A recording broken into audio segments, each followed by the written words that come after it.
আপনারা থানাতে এসছেন আজকে কোনো কিছু ডেপুটেশন দিতে কেন? আমরা একটা ডেপুটেশন দিতে এসেছিলাম। আমরা সকাল থেকে আজকে যে সমস্ত কাণ্ড কারখানা দেখছি, ভারতীয় জনতা পার্টি জয়লাভ করার পর যারা ভারতীয় জনতা পার্টি কোনোদিন করেনি সেই সমস্ত ছেলেরা, হয়তো তারা কোন বাহিনী আমরা জানি না, কিন্তু ভারতীয় জনতা পার্টির উত্তরীয় গায়ে দিয়ে জনতা পার্টির সেজে বা জনতা পার্টির সেজে তারা বিভিন্ন জায়গায় সন্ত্রাস তৈরি করে আছে, যাতে বিজেপি দুর্নাম হয়। তার প্রতিবাদ করার জন্য এবং আমরা এই থানাতে ডেপুটেশন দিলাম। সেই সমস্ত জায়গায় যে বিশেষ করে লোহাগড়, হাটতলা, লায়েক বাজার, প্রান্তিক, এই ধরনের যে সমস্ত ছেলেরা ক্রিমিনাল কাজ করে বেড়াচ্ছে এবং বিভিন্ন ধরনের বিভিন্ন ঘর বাড়ি লুট করার প্ল্যান নিয়েছে বা বোম ব্লাস্ট করতে শুরু করেছে, এবং সমস্ত তারা বিজেপি সেজে করছে, কিন্তু তারা মোটেই তারা বিজেপি নয়। ভারতীয় জনতা পার্টি কখনো এই ধরনের কাজে বিশ্বাসই করে না এবং সব সময় ল অ্যান্ড অর্ডার মেনটেন করার ভারতীয় জনতা পার্টি করে তোলে। তাতে যাতে ইমিডিয়েট এই সমস্ত ছেলেরা অ্যারেস্ট হয়, তার জন্য আমরা এখানে ডেপুটেশন দিলাম। আমি জেলা সভাপতি জেলা প্রেসিডেন্টকে জিজ্ঞেস করব যে আপনি কি বক্তব্য রাখবেন? এই যে জিনিসগুলো চলছে বিভিন্ন দিকে।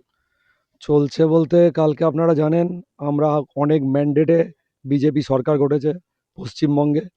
কিন্তু সরকার গঠন করার পর টিএমসির যে নেতারা, যারা বুঝে গেছে যে তাদের আর কিছু দাল গলবে না, তারা আজ সকাল থেকে বলা ভুল, কাল রাত থেকেই বিজেপির ছদ্মবেশে চারিদিকে যে সন্ত্রাস করে বেড়াচ্ছে, সেটার জন্য আজকে আমরা যুব মোর্চার তরফ থেকে বোলপুর থানায় এসে একটা ডেপুটেশন দিয়ে গেলাম। অ্যাকচুয়ালি ওনাদের বক্তব্য খুব পরিষ্কার। কিছু টিএমসি নেতা যারা বুঝে গেছে যে আমরা আর কোনো জায়গা পাবো না, আমাদের আরেকটাই উপায় হচ্ছে বিজেপি করা, তাই তারা কি করছে, প্রত্যেকটা জায়গা থেকে নেতৃত্ব দেওয়ার চেষ্টা করছে। তাই আমি আরেকটা কথা বলবো আপনাদের মাধ্যমে, আমাদের যারা কার্যকর্তা যারা আছেন তারা ভয় পাবেন না। যেখানে এরকম জিনিস দেখবেন যে টিএমসি নেতারা এসে সন্ত্রাস করছে, আমাদের বাড়িঘর লুট করার চেষ্টা করছে, সঙ্গে সঙ্গে আমাদেরকে জানান। আমরা এই থানায় বলে গেছি, এসটিপিওর সঙ্গে আমাদের কথা হয়েছে, আমাদের এসডিপিওর সঙ্গে কথা হয়েছে, ওসির সাথে কথা হয়েছে। ইমিডিয়েট আমাদেরকে জানান, নাম দিয়ে আমাদেরকে জানান। ওনারা বলেছেন ওনারা তাড়াতাড়ি তার অ্যাকশন নেবেন।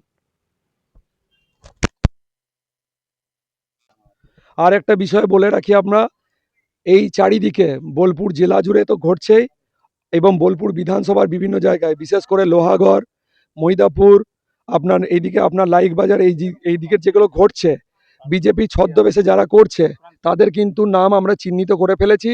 আমি তাদেরকে সাবধান করতে চাইছি, আপনারা অতি শীঘ্র এটা বন্ধ করুন, নাহলে কিন্তু এর অ্যাকশন অনেক ভয়াবহ অ্যাকশন হবে। আর আগামী দিনে যদি আপনারা চান যে বিজেপি করব, তাহলে ইমিডিয়েট এটা বন্ধ করুন।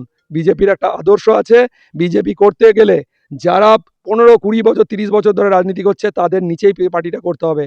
আপনারা ভেবেন না যে আপনারা এই সন্ত্রাস করে পার্টি আপনাদের কোনো বড় জায়গা দেবে। এটা আমি লাস্ট আপনাদেরকে একটা বলে গেলাম। নামগুলো আমরা সব জানিয়ে গেছি, নাম আপনার লিখিত দেওয়া হয়েছে, তাই বলছি বারবার সাবধান হয়ে যান।